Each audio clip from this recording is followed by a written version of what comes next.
Hello everyone. I hope everyone is very fit and fine in this summer season. In my last video, I showed you how to make perfect shadow in your project. By using Figma or Adobe XD, you can use this kind of shadow in your every project if you want your project beautiful. If you did not saw my last video, then I must recommend you to saw my perfect shadow video and you will get the clear idea how I make this kind of shadow. In my description box, I will put my last video about perfect shadow and you can check it out. Today, I'm going to show you different kind of shadow that you can use in your special project. If you want, you can use it. To make this shadow, let's start it. First, I'm going to take a frame. It can be any size of frame. Now I'm going to change the color of it.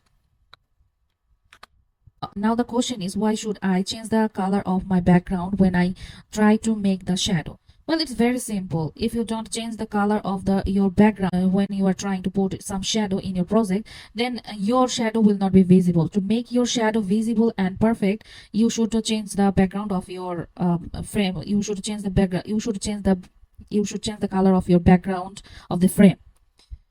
I'm going to take another frame of 8.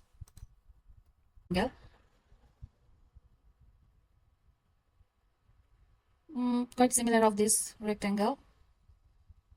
I'm taking this bigger rectangle so that it's very quite similar of this rectangle. I'm taking this bigger rectangle so that it's visible for you. Okay, now I'm going to add a deep color because this kind of shadow is called of depth shadow. So now I'm going to add some effect. I'm clicking effect section. Here I got the drop shadow and I'm going to change the color of it first. I have already changed the shadow color. Now I'm going to change the X, Y, blur and spread.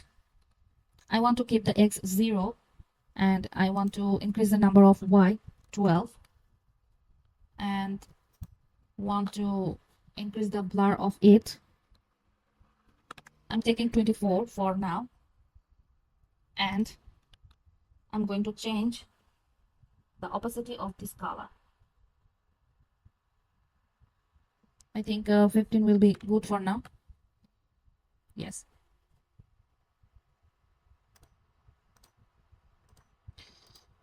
Now it looks good. Now it looks really cool. I'm going to add here. I'm just want to make the corner radial size. It can be 10 or 20. I think 20 will be good for it. Yes, it looks very fantastic.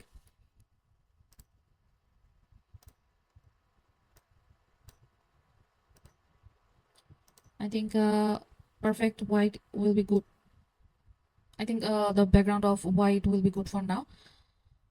Get the get result, then you just put your assumption. You can test it and after that you can get, if you get the get result, then you can learn learn many things of it. Though it has some rules, but it's not mandatory that UX UI design are bound in a rule. It has no rule. It has no specific, it has some specific rules, but as I told you earlier, my first video, get the get result, then you can learn many things of it. Though it has some rules, but it's not mandatory that UX UI design are bound in a rule. It has no rule. It has no specific, it has some specific rules. Yes, I think this color suits very well with this background. As you can see, now it looks very perfect, very cool. Now I'm going to change the drop shadow again. As I told you, this kind of shadow is quite unique, and after completing this shadow, I think you will like it very much. I'm changing the color of it. I want to use this color.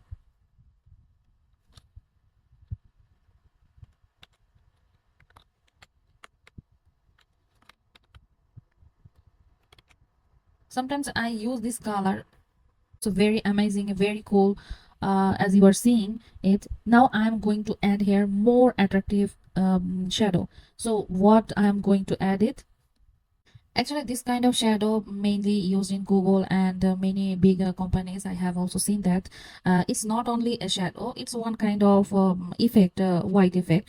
But it look can be differentiated by a soft effect, but a soft effect or soft shadow. So I'm adding here one more thing, that is for that I'm duplicate this layer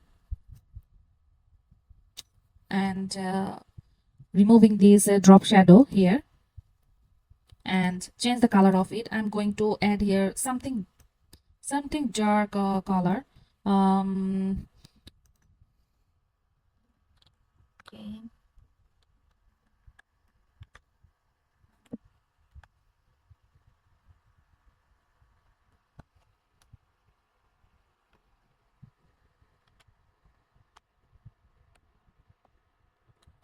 You can use some kind of a black shadow, but I think for this I don't like this color, so I use this color. Yes, I think this will good for now. I'm going to add here blur. It's not a drop shadow. I want to add here layer blur and want to increase the blur section. It can be 56. I think 56 will be very fine for now. Yes, 56 or 60. No, I think 56 will be good for it.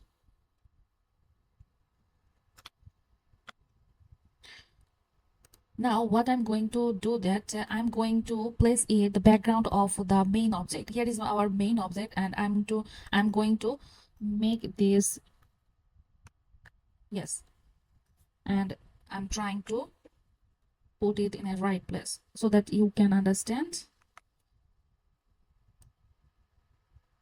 I'm trying to put it.